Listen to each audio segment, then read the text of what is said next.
지난주에는 고민하는 힘이란 책을 읽었는데 어떤 일에 대해서 우리가 고민해서 답을 얻으면 그건 힘이 있죠. 예, 그냥 얻는 거하고 고민 끝에 얻는 건 되게 달라요. 그 책 보니까 이게 우리 나라뿐인데 일본의 도쿄대 교수를 지낸 분이세요. 지금은 원로 교수로 있고 일본에서 100만 부가 팔렸어요. 엄청나죠. 그래서 무슨 얘기냐면 이제 8 플러스 1인데 8가지 질문에 한 가지 권고. 그러니까 뭐 질문 이런 거예요. 나는 누구인가? 뭐 돈이 세상에서 최고냐? 청춘은 진짜 아름다우냐? 믿음은 진짜 구원받냐? 예, 그런 질문들이에요. 거기에 철학자니까 답을 했어요. 또 한 가지 공감은 뭐냐면 늙어서 힘 있는 사람들아. 쉽게 얘기하면 그거거든요. 예, 늙어서 힘을 가지라는 거예요. 예. 근데 첫 번째 챕터가 나는 누구인가? 이 질문은 이제 엄청나게 많은 철학자들이 했던 질문이고 또 아마 이 땅을 살아가는 모든 사람들이 하는 질문일 거예요. 근데 질문은 많은데 답은 없어요. 아, 내가 이거구나 하고 어떤 사람도 그 답을 제대로 내려주질 않아요. 그래도 우리는 끊임없이 나는 누구인가 하고 물으며 살아가는 것이죠. 근데 그 교수님 그래요. 그가 누구인지를 알면 내가 누구인지 안다. 예, 그게 그분이 대답하는 답이에요. 왜냐하면 사람은 관계 속에 살아가기 때문에 내가 생각하던 나하고 어, 그가 보는 나는 다르고 또 그를 보면서 느끼는 내가 또 다르니까 그를 알아야 내가 알 수 있다. 그래서 우리는 관계 속에서 자기를 발견해 간다. 근데 성경은 뭐라고 그럴까요? 내가 누구라고 할까요, 성경은? 사실 이 대답은 우리가 성경을 처음에 열면 제일 먼저 하는 대답이 그거예요.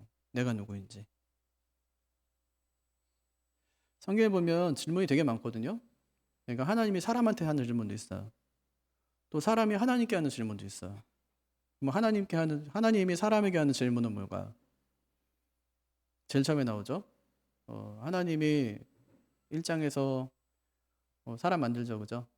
예, 대초에 하나님의 천지를 창조하시니라 하고 이제 뭐 하나님이 만들고 나서 결혼도 시켜줘요. 그랬더니 곧바로 이제 3장에 사람이 타락하고 하죠. 그때 하나님께서 사람에게 했던 질문이에요. 그게 성경에 나오는 최초의 질문. 뭘까요? 아담아 내가 어디에 있느냐? 이거는 존재론적인 질문이에요. 어디에 있어? 위치를 묻는 게 아니에요. 장소를 묻는 게 아니라요. 너 지금 왜 그래? 뭐 때문에 숨었는데? 왜 나를 피하는 거야? 뭐 잘못한 거 있어? 이런 질문이에요. 존재론적인 질문이죠. 그 질문. 그리고 예수님께서 뭐 제자들에게 했던 질문도 되게 유명하죠. 너희는 나를 누구라고 하느냐? 베드로가 대답하죠. 주는 그리스도십니다. 하나님의 아들이십니다. 네. 또 있어요. 부활하신 주님이 베드로에게 또 묻는 질문. 내가 나를 사랑하느냐? 오늘 말씀에도 나오네요. 어, 사울이 예수님을 믿는 사람들을 박해하기 위해서 다메섹으로 가는 길에 주님 만나죠. 주님께서 그에게 나타나요. 뭐라고 묻죠? 사울아, 사울아, 내가 어째 나를 박해하느냐? 예. 이처럼 하나님이 사람에게 묻는 질문이 있어요. 우리는 그 질문 통해서 뭘 깨닫게 되냐면, 아, 내가 누구인가를 깨닫게 돼요. 아담아, 내가 어디 있느냐? 뭐예요? 죄 졌다는 얘기죠. 죄 지어서요, 제가 하나님을 피해하고 있어요. 죄 때문에 하나님께 나아갈 수가 없어요. 그래서 예수님이 하는 질문, 그럼 너는 나를 누구라고 생각하느냐? 주님은 그리스도십니다. 나의 구원자 되십니다. 베드로가 했던 질문, 너 나 사랑해? 네, 제가 사랑합니다. 진짜요? 제가 주님 사랑하는 줄 주님께서 아십니다. 네, 제가 진짜 주님 사랑합니다. 근데 사람이 어떻죠? 그리고 사랑을 받고 하나님의 은혜를 입었어도 사울아 사울아 내가 어찌하여 나를 박해하느냐. 예. 또 하나님 부인하고 거절하고 거역하고 또 사람이 살아가요. 인간이 누군지를 잘 보여주는 거죠. 이게 이제 하나님께서 인간에게 하신 질문을 통해서 우리가 누군지를 알 수 있어요. 근데 사람이 또 하나님께 질문하기도 해요. 예, 오늘 말씀에 나오는데 네가 왜 나를 핍박하느냐 박해하느냐 그랬더니 사울이 질문하죠. 주여 누구십니까? 예, 주여 누구십니까? 이건요. 나는 누구인가와 함께 우리가 끊임없이 지속적으로 해야 되는 질문이에요. 가장 중요한 질문, 인생 질문이라고 할 수 있어요. 주님이 누구십니까? 하고 이제 물어야 돼요. 그럼 답은 어디서 찾아야 돼요? 제가 어느 교회 이제 제가 가게 됐어요. 지금 간단한 얘기 아닙니다. 옛날에 어느 교회 가게 됐어요. 그래서 이제 그 교회 이제 뭐 면접도 보고 그래서 목사님이 오래요. 가게 됐어요. 그랬더니 나중에 알고 보니까 그때 제가 총회에서 일하고 있을 때거든요. 그때 하여튼 총회 갔더니 이분도 저를 만날 때 목사님 저 전화 받았어요 이러고요. 저분을 만나도 목사님 저 전화 받았어요 이러고요. 예. 우리 원장님한테도 전화하고 뭐 총회 뭐 사무국에 있는 사람한테도 전화하고 출판국에 있는 사람한테도 전화하고 전화 다 해본 거예요. 이 사람 누구냐? 어떠냐? 예. 그러니까 알아보고 이제 예, 사람 뽑아요. 보통 이제 그렇잖아요. 모르는 사람을 어떻게 뽑아요? 아는 사람을 뽑죠. 근데 제일 정확한 건 뭐죠? 그래서 뭐라고 대답했어요? 그랬더니 좋게 대답했대요. 왜 좋은 사람이 아닌데 왜 좋게 대답했습니까? 내가 그랬어요. 네. 그분은 저를 모르거든요. 그냥 보고 인사하는 관계지 제 마음이 어떤지 제가 사역을 어떻게 하는지 어떻게 생활하는지 아무것도 몰라요. 그럼 저에 대해서 알려면 저한테 물어봐야죠. 그러니까 우리가 예수님에 대해 알려면 누구한테 물어봐야 돼요? 예수님께 물어봐야 돼요. 누구한테 물어봐요? 유튜브에 물어봐요. 예, 우리 네이버에 물어봐요. 예수님은 누구신가? 이렇게요. 예. 하나님을 잘 믿는 방법 이렇게요. 그럼 하나님을 잘 믿는 방법이 뭔지 아세요? 제가 검색해 봤잖아. 그랬더니 하나님을 잘 믿으려면 하나님의 교회로 오래요. 맞잖아요. 그죠? 하나님을 잘 믿으려면 하나님의 교회 가야지. 와, 근데 그게요. 그 포털 있잖아요. 거기에 한 페이지뿐 아니라 계속 나왔어요. 그게. 이단이 이렇게 하는구나. 예. 그러니까 물어보면 안 돼요. 유튜브에도 물어보면 안 되고요. 또 목사님이나 아니면은 교수들에게도 물어봐서는 안 돼요. 왜냐하면 다 모르거든요. 우린 잘 몰라요. 그럼 누구한테 물어봐야 돼요? 예수님께 직접 물어봐야 돼요. 어떻게 알 수 있어요? 그 기도하면 알 수 있어요? 기도하면 너무 늦으니까 그거는. 그러니까 어떻게 하면 돼요? 말씀 보면 돼요. 예수님 누구신지를 말씀을 통해서 알 수 있어요. 근데 말씀은 너무 두껍고 알아가려니까 힘들잖아요. 그러니까 그걸 노력을 안 해서 그렇지 그 조금만 노력하면 예수님이 누구신지는 금방 알 수 있어요. 하나님이 그냥 알려줬어요. 예수님이 누군지. 창세기 1장부터 시작해서 마지막까지 장까지 하나님께서 왜 세상을 만드신 것인지, 이 세상을 만드신 목적이 뭔지, 어떻게 앞으로 경영해 가실 건지, 나중에 끝은 무엇인지를 하나님이 다 알려주셨어요. 다. 그 과정 가운데 인간들이 갖다가 하나님의 나라의 백성들로 삼으시려는 그 하나님의 사랑과 그 방법과 그 계획까지 싹 다 알려주셨어요. 어떻게 하면 하나님의 자녀가 될 수 있는지, 어떻게 하면 구원을 받을 수 있는지, 넷에 대한 두려움까지 싹 다 해결해 주셨어요. 다 할 수 있어요. 그러니까 성경을 읽으면 자유해지고 해방되는 것, 이 세상에서. 그러니까 성경은 읽어야 돼요, 안 읽어야 돼요? 언제부터? 오늘부터 읽어야죠. 예. 그래서 오늘 이 질문이 바로 이 사울의 질문인데, 사울이 어떤 사람이냐면 유대인 중에서도 가장 엄격한 종파인 바리새파 사람이었어요. 가말리엘 문화에서 공부했다는 거 알고 계시죠? 공부 많이 했던 사람이고요. 또 그는 아주 공개적으로 뭐라고 하냐면 내가 내 동족 중 여러 영갑자보다 유대교를 지나치게 믿어. 어떻게 믿었대요? 네, 우리도요 신앙생활 할 때 지나치게 해야 돼요. 정말 미쳤구만 이렇게요. 야, 예수한테 미쳤구만. 교회 미쳤어 이렇게요. 근데 미쳤다고 하는 사람한테 한번 물어보세요. 미쳤는지. 아니요, 늘 부족하다고 그래요. 자기 하는 거 없다고. 남들이 볼 때 그런 거지. 하나님 앞에서 자기는 진짜 안 해요. 근데 뭐라고 하냐면 내가 여러 영갑자보다 유대교를 지나치게 믿어. 지나치게 믿은 게 뭐냐면 내 조상의 전통에 대하여 더욱 열심히 있었더니, 조상의 전통에 대하여 열심히 있었대요. 그러니까 하나님 말씀에 열심히 있던 게 아니라 조상의 전통에 있어서 열심히 있었대요. 그러니까 스데반이 돌 맞아 죽을 때 그를 증인서죠. 그 후에는 자신이 직접 예수 믿는 사람들을 잡아서 감옥에 가두고 고문하고 심지어 죽이기까지 하는 핍박자가 돼요. 이것이 예수 믿기 전에 그의 모습이었어요. 한번 보세요. 1절과 2절 같이 읽어보죠. 시작. 사울이 주의 제자들에 대하여 여전히 위협과 살기가 등등하여 대제사장에게 가서 다메섹 여러 회당에 가져갈 공문을 청하니 이는 만일 그 도를 따르는 사람을 만나면 남녀를 막론하고 결박하여 예루살렘으로 잡아오려 함이라. 그 도를 따르는 사람이 누굴까요? 도는 뭐예요? 도는 길이죠. 이건 통로예요, 통로. 근데 뭘로 주로 사용되냐면 삶의 방식, 사고 방식, 행위의 과정 이런 것들을 말해요. 그래서 그 길을 따르는 사람들은 예수님만이 구원을 우리가 얻을 수 있는 유일한 기름을 믿고 그 믿으니까 어떻게 살아가요? 그 믿음에 근거한 삶의 방식을 따르는 사람들. 예. 그게 그 도를 따르는 사람들이에요. 아, 예수님이 우리의 구원자시지 하고 예수님 믿고 예수님 따라 살아가는 사람들. 예. 그 사람들을 어떻게 한다는 거예요, 지금? 잡아다가 자기가 지금 예루살렘으로 끌고 가겠다는 거죠. 가서 고문도 하고 협박도 하고 심지어 죽이기까지 하면서 그들을 핍박하겠다는 겁니다. 그러니까 사울이 지금 어떻게 지금 변해 있냐면 처음에는 소극적인 증인이었어요. 지금은요, 적극적인 핍박자가 돼요. 근데 왜 다메섹으로 가려고 그랬을까요? 거리 꽤 먼데 한 일주일 걸어가야 되거든요. 200km가 넘어요. 말 타고 가면 좀 더 빨리 갈 수 있겠죠. 근데 왜 다메섹까지 가려고 그랬을까요? 이 시점이 언제일까요? 예수님이 돌아가셨어요. 부활하셨죠? 승천하셨어요. 그리고 언제쯤? 아마 학자들이 바울이 회심한 때가 예수님께서 승천하신 다음에 한 2년이나 3년쯤 지난 뒤일 거다 이렇게 봐요. 2년, 3년 지났어요. 근데 처음에 한번 생각해 보세요.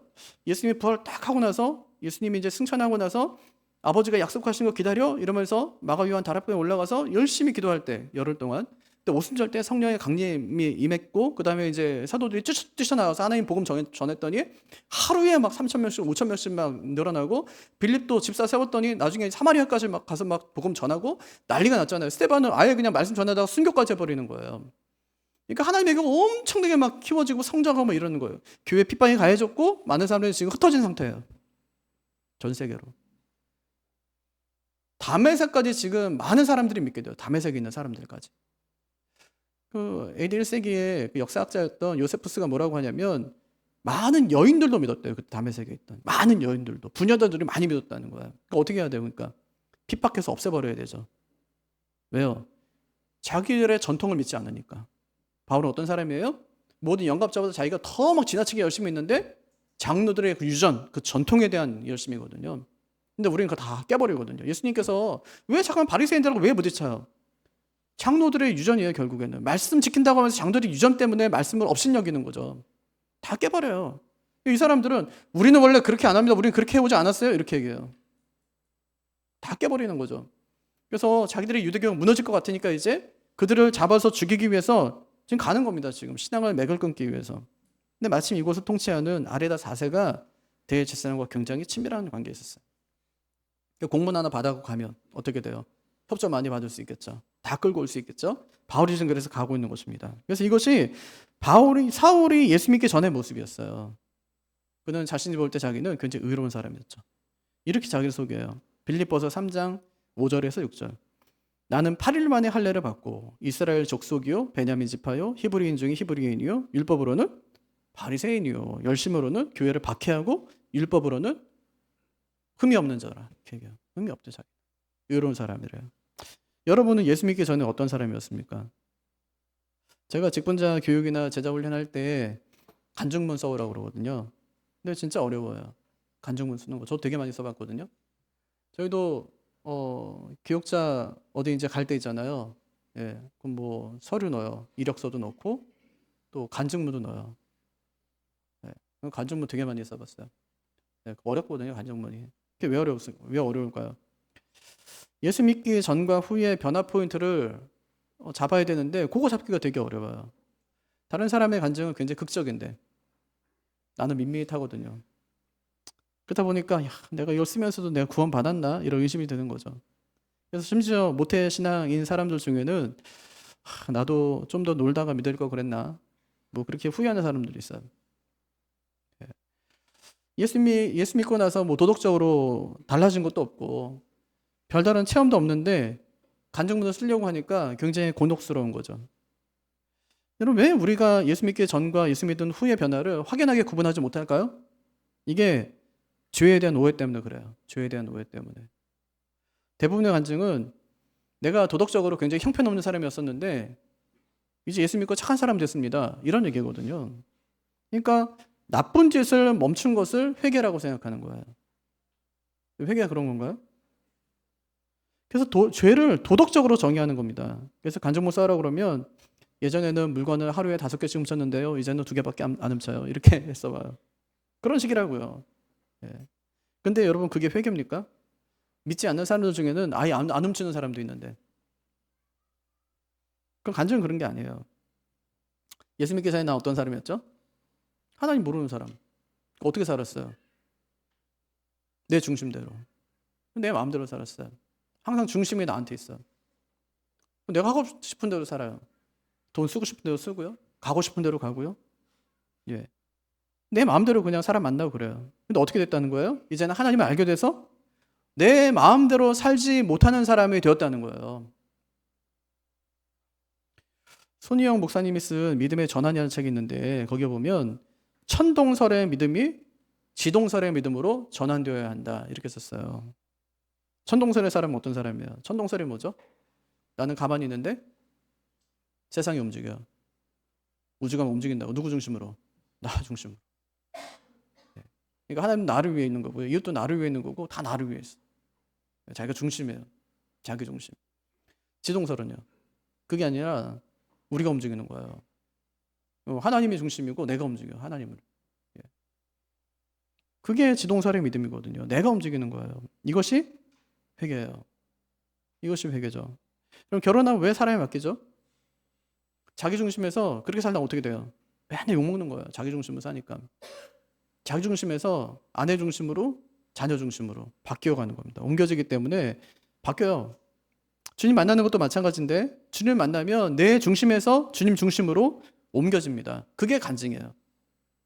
예, 특별한 게 아니라 내가 예수님 만나기 전에 내 중심으로 살았는데 예수 만난 뒤에는 하나님 중심으로 삽니다. 이게 간증이에요.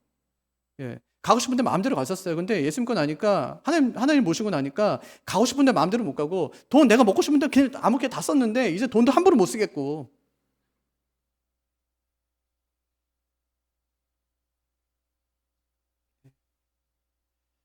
내 중심이 옮겨졌다는 얘기입니다. 그것이 간증이에요. 사울은 근데 보니까 아직 중심이 옮겨지지 않았어요. 주님 만나기 전에 그는 살기가 등등해요. 주님 만나고 나면 생기로 가득한 거죠. 은혜 받은 사람과 은혜 받지 못한 사람의 차이가 있어요. 은혜 받은 사람은요, 생기가 돌아요. 근데 받지 못한 사람은, 은혜가 없는 사람, 살기로 가득해요. 그러니까 여러분 거울을 보세요. 요즘 내가 은혜로 살고 있는지 얼굴 보면 알 수 있어요. 막 생기가 돌고 웃음이 있고 기쁨이 넘치고 감사가 있고, 그렇지 않고 막 눈이 막 쫙 찢어져가지고, 입에서 나오는 것도 막 악하고 독하고 이런 것만 나오고, 마음에 생각되는 것도 막 악하고 막 분내고 이런 것만 나오고, 살기로 가득하고 막 운전하다가 조금만 남이 잘못하면 여유가 하나도 없어가지고 막 욕하고 빵빵하고. 은혜 가득하면요 절대 안 합니다. 생기로 가득하면 절대 그렇지 않아요. 내가 아직까지 좀 부족하구나. 하나님 도와주십시오. 은혜로 가득하게 해주십시오. 성령 충만케 해주십시오. 운전하면서 기도해야 돼요. 이게 간증의 핵심이에요. 제가 요즘은요 생기로 가득합니다. 이게 간증의 핵심이라고요. 예전엔 살기로 가득했거든요. 이제는 생기로 가득해요. 왜냐하면 내 중심이 옮겨졌기 때문에. 이게 간증이에요. 그럼 사울이 어떻게 주님 만나는지 한번 보세요. 어디로 가는 길이라고요? 다메섹으로. 그때 하늘에서 빛이 쫙 비쳐요. 사울이 그 자리에 엎드리죠. 하늘에 소리가 납니다. 뭐라고요? 사울아 사울아 내가 어찌하여 나를 박해하느냐. 이름을 2번 불러요. 성경 보니까 종종 하나님이 이름을 2번 부를 때가 있어요. 아브라함이 이삭을 죽이려고 할 때 아브라함아 아브라함아 2번 부르죠. 야곱이 가나안을 떠나서 이제 요셉에 있는 애굽으로 들어가려고 할 때 야곱아 야곱아 하고 하나님 2번 불러요. 또 하나님께서 모세를 불러가고 쓰려고 할 때 모세야 모세야 이렇게 2번 부르죠. 오늘 말씀에도 보니까 하나님 주님께서 사울을 부르는데 사울아 사울아 2번 불러요. 네가 어찌하여 나를 박해하느냐. 그러니까 언제 2번 불러요? 급박할 때. 예. 말 안 들을 때 그때 있잖아요. 막 엄마가 막 애한테 한 번 안 부르고 급하게 뭐 두 번 부르고 막 그러잖아요. 근데 사울이 주님을 부르는 소리를 듣고 중요한 질문을 해요. 예. 주님께서 사울아 사울아 부르니까 왜 내가 나를 박해하냐고 하니까 사울이 그때 그 소리 듣고 중요한 질문을 해요. 이게 사울에게 인생 질문이에요. 주여 누구십니까? 이렇게 질문해요. 여러분도 이런 질문 하신 적 있어요? 주님께 주님 누구십니까? 그렇게 해요. 꼭 하셔야 돼요. 그리고 그 대답을 다른 사람 말고 하나님께 직접 들어야 돼요. 예수님께. 사울이 물으니까 주님이 대답해요. 뭐라고요? 나는 내가 박해하는 예수다. 이렇게요. 직접 대답하세요. 5절 한번 읽어볼까요? 시작. 대답하되 주여 누구시니까 이르시되 나는 내가 박해하는 예수라. 그러니까 이 말이 떨어지자마자 그 순간 사울의 그 삶이 모습이 180도 변합니다. 이 단순한 한마디 그냥 나는 내가 박해하는 예수다. 그러니까 이 말씀의 의미를 모르면 그냥 지나가요. 그러니까 아주 깃털처럼 가벼운 말씀이 되는 거죠. 하지만 이 말씀의 의미를 알면 이 말씀에 압도당해요. 근데 사울은 어떻게 되냐면 이 말씀 한마디 때문에 압도당해요. 그냥. 그가 그렇게 놀란 이유, 첫 번째 이유는 지금 나에게 말하는 그 예수가 지금 내 앞에 있을 뿐 아니라 살아있다는 거예요. 어떻게 있다고요? 살아있어요. 사울이 알고 있는 예수는 죽은 예수거든요. 죽었어요, 예수님께서는. 사내들인이 사형선고를 내렸고 빌라도가 집행했어요. 혼자 조용히 죽은 것이 아니라 많은 사람이 보는 앞에서 죽었어요. 그 시체를 갖다 매달았는데 그 시체가 예루살렘으로 올라가는 길목에 있었어요. 그냥 사람들이 그 앞을 지나가면서 나는 절대로 입 조심해야지, 입 함부로 놀래다 저렇게 되니까 나는 진짜 조심해야 되겠다 하고 예수님의 장례까지 다 치른 거예요. 3일이 지났어요.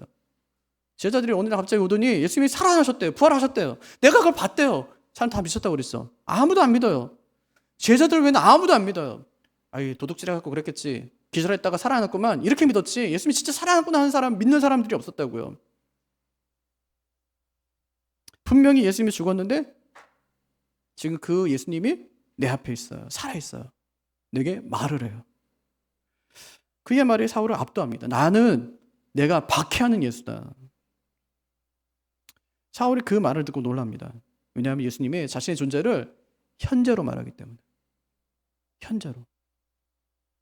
죽은 예수가 자신에게 말을 합니다. 나는 내가 박해하는 예수다. 주님께서는 사울에게 자신이 살아있음을 나타내 보이셨습니다. 죽은 줄 알았던 그 예수님이 살아있다는 거예요. 이것 때문에 한번 놀랐어요. 두 번째, 예수님이 자기를 하나님이래요. 난 하나님이다 이렇게 얘기해요. 이 구절을 번역할 때 한글 어순을 따라서 번역했기 때문에 약간 아쉬움이 있는데 헬라 원문을 보면은 어순이 바뀌어 있어요. 나는 예수다 이게 먼저 나와요. 나는 예수다. 내가 박해하는. 원문에 이렇게 되어 있거든요. 에고 에이미 이 예수 이렇게 해요.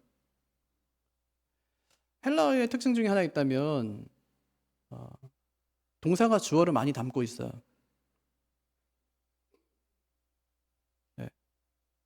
굳이 주어를 안 써도 동사만 써도 그 주어가 누구인지 알게 돼 있어요. 그 대표적인 게 에임이라는 동사인데 이 비동사인데 이게 나는 누구누구이다 이런 뜻이거든요.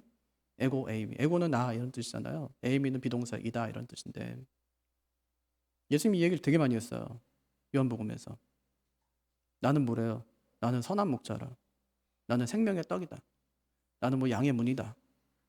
나는 포도나무다. 이렇게 예수님께서 에고 에이미를 많이 사용하셨어요. 근데 예수님 외에 그 말을 사용한 사람이 없어요. 에고 에이미 사용한 적이 없어요. 네. 뭐 저를 소개한다면 이렇게 하겠죠. 에이미 뭐 오경석 이렇게 할 수는 있어요. 에고 에이미 오경석 이렇게 하진 않아요. 굉장히 불경스럽기 때문에 그런 말 쓰질 않아요. 유대인들은 절대 에이미 앞에 에고를 붙이지 않습니다. 왜냐하면 이것은 하나님이 모세에게 자신을 소개할 때 했던 말이기 때문이에요. 그때 하나님께서 자기 이름을 I am that I am 이렇게 말씀하세요. 앞에 I am은 존재죠. 뒤에 I am은 이름이에요. 내 이름은 현재다 이런 뜻이죠. 내 이름은 영원한 현재다 이렇게 주님께서 하나님께서 말씀하신 거예요. 그건 누구만 할 수 있냐면 신만이 할 수 있어요. 내 이름은 현재다. 이거는 신만이 할 수 있어요. 내 이름이 현재라는 말은 뭐냐면 나는 미래를 다 예언할 수 있다는 말이에요. 그걸 기록해놓고 내가 맞출 수 있다는 말이에요. 왜냐? 현재로 내가 거기 가 있으니까 지금. 미래가 아니에요. 하나님께는 현재지. 거기도 현재고 과거도 현재예요. 하나님은 항상 현재예요. 영원히 현재예요. 하나님은. 그래서 무엇이든지 말씀하실 수 있어요. 무엇이든지 이룰 수 있고요. 다 볼 수 있고 알 수 있어요. 그러니까 자꾸 하지 말라는 거 우리한테. 왜? 아니까. 보니까. 그렇게 될 줄 뻔하니까. 하지 말래요. 이스라엘 백성들이 자꾸 경고하시는 것이 그거예요. 그러니까 아예 써버려요. 그냥. 너 몇 년 뒤에 너 애굽에 들어갔다가 400년에 나올 거야. 이렇게 해요. 바빌론 포로 잡혀갔다가 70년에 나올 거야. 이런 식으로 말씀하세요. 그냥. 말씀해버려요. 그냥. 그래서 누군가가 신이라고 한다면 그 사람은 딱 하나만 하면 됩니다. 앞으로 있을 일, 일주일 뒤에 있을 일을 말해주면 돼요. 그냥. 일주일 뒤에 있을 일이 뭡니까? 그게 로또예요. 그게. 그거 번호 몇 개만 불러주면 돼. 4번만 그냥 4주 연속으로 불러주면 되는 거예요. 그럼 그 사람은 신이 될 수 있어요. 근데 아무도 그렇게 하지 않습니다. 신이 아니기 때문에. 못 맞추기 때문에. 하나님께서는 현재, 영원한 난 영원 현재다. 이렇게 말씀하셨어요.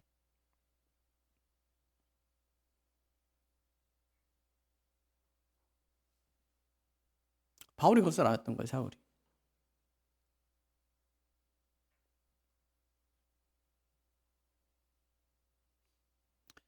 아무도 쓸 수 없는 그 이름을 주님께 쓰십니다. 누군가 그 단어를 쓴다는 것은 자신이 곧 하나님이라는 말이에요. 예수님 분명히 죽었어요. 신성모독으로 틀림없이 죽었어요. 근데 죽은 예수가 자기에게 말을 건네요. 에고 에이미. 여기까지만 말해도 엄청난 거예요. 왜냐하면 나는 신이다 이런 말이니까. 그러니까 엄청난 말이거든요. 근데 더 놀라운 것은 그 뒤에 자기 이름을 붙여요. 이 에수스 이렇게 해요. 바울이 물었어요. 주여 누구십니까? 에고 에이미. 나는 신이다. 이 에수스. 완전한 사람이 되신 하나님이다. 사울이 그 한마디 듣고 주님 앞에 거꾸러집니다. 공부한 사람이기 때문에 그래요. 공부 안 했으면 그게 무슨 말인지 몰라요. 공부하고 아는 사람이기 때문에 그래요. 모세는 내 이름은 I am이다. 나는 영원의 현재다. 이 말을 듣고 그 자리에 완전히 엎드리고 사울은 나는 하나님이다. 내 이름은 예수다. 이 말을 듣고 그 자리에 엎드립니다. 하나님 만나자 그들의 인생이 180도 변한 거예요. 이것이 간증이에요. 예수님 만난 이야기가 있는 것입니다. 여러분 우리도 이런 경험이 있기를 바랍니다. 그럼 진짜 모태신앙이 아니라 그 할아버지라도 예수 만난 경험이 있어야 돼요. 예수님 인격 앞에 내 인격에 산산조각 나는 그런 경험이 있어야 됩니다. 그럼 하나님이 살아 계신가? 만나달라고 만나주시나? 어떻게 하면 만날 수 있나? 성경에 다 써놨어요. 성경에. 이거 써놓은 신이 있으면 나와보라고 그래요.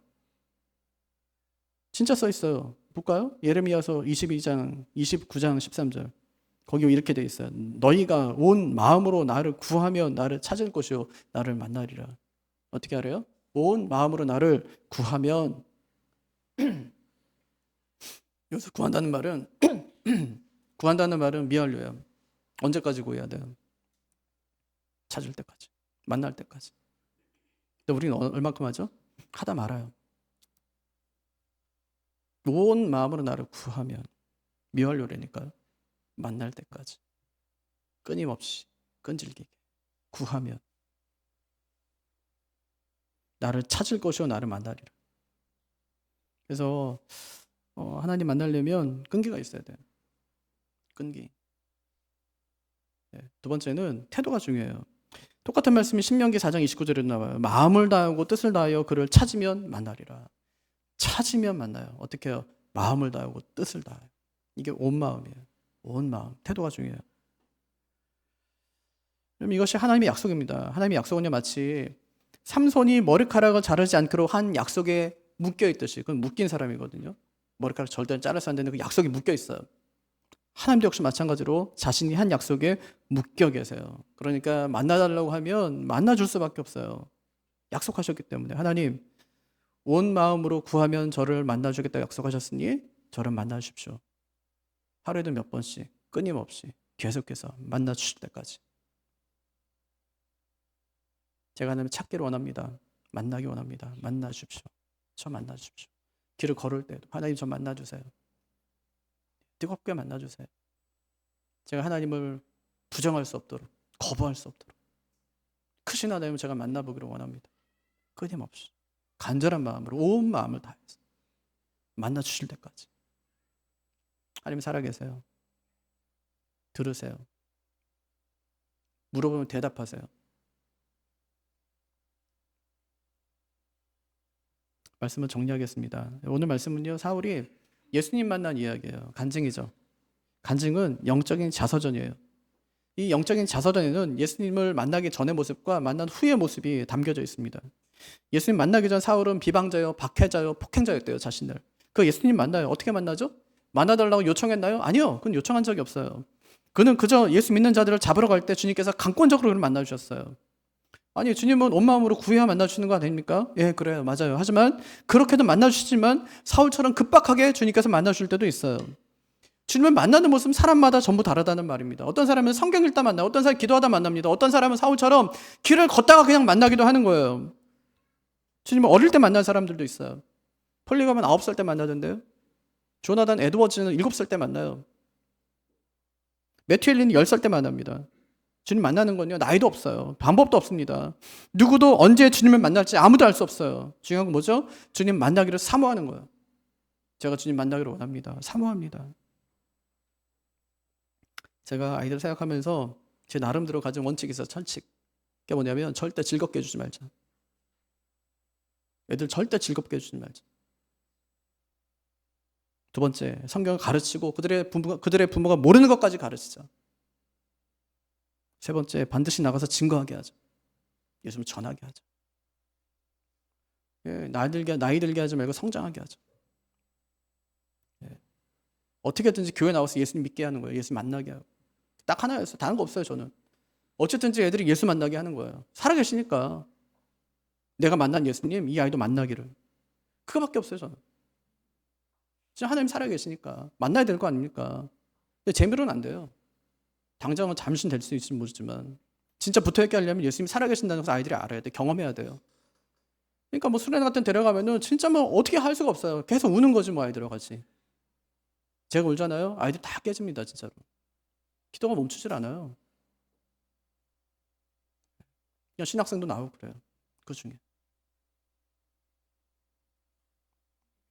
전도회 마찬가지예요. 아니 신앙에 도움이 되는 모임이 돼야죠. 전도회가. 세상 친구 만나면 뭐 아파트 얘기하고 돈 얘기하고 맨날 주식 얘기하고 음식 얘기하고 어디 뭐 먹었더니 맛있더라 이런 얘기 했는데 가서 또 그걸 고스란히 여기 와서 또 똑같이 하는 거야. 교회 왔는데 똑같은 얘기하면 뭐하러 거기를 앉아 있어요. 세상에서 할 수 없는 얘기를 해야죠. 여기서만 할 수 있는 얘기. 그 얘기를 듣고 어떤 사람은 신앙이 잘한다고요. 아, 기도는 저렇게 하는 거구나. 신앙생활 저렇게 하는 거구나. 아, 저렇게 하니까 장로님이 됐구나. 권사님이 됐구나. 아, 신앙생활 저렇게 하는 거구나. 배워야죠. 가뜩 똑같아요. 저 같아도 안 가겠어요. 만남의 통로가 되는 전도회가 되십시오. 만남의 통로가 되는. 아, 음식 얘기 할 수 있죠. 근데 그것만 하면 안 된다고요. 시작부터 끝까지. 할 수 있죠, 얼마든지. 자녀 얘기, 뭐 공부 얘기 할 수 있죠. 근데 그것만 하면 안 된다고. 그게 다가 아닌데. 아, 내 자식 공부 잘하는 게 뭐가 중요합니까? 예수 잘 믿는 게 중요하지. 그래도 언젠가 죽을 텐데. 심판이 있는데, 그땐.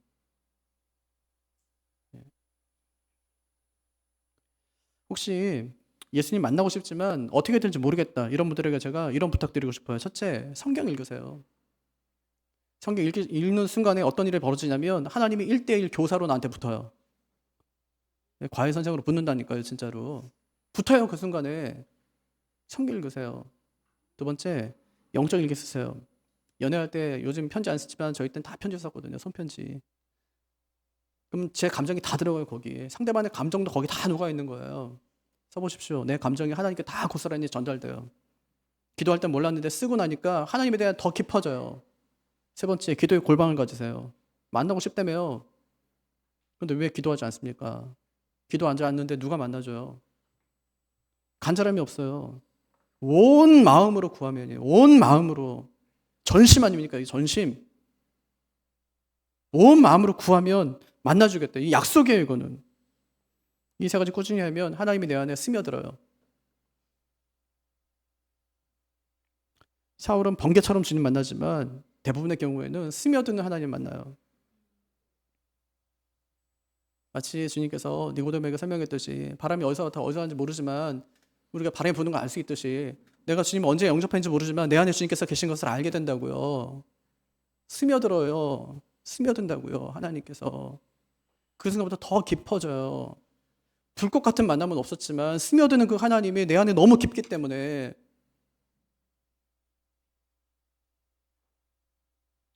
그 찾아옴의 은혜, 그 스며듦의 은혜가 있기를 바랍니다.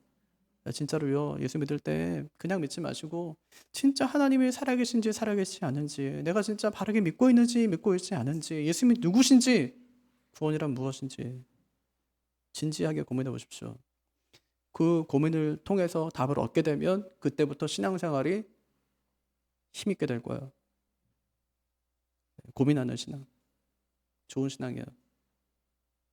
진짜 예수님 만나고 행복하고 복되게 신앙생활하는 우리가 되기를 주님의 이름으로 축복합니다. 자리에서 일어나셔서 우리 함께 찬양하겠습니다.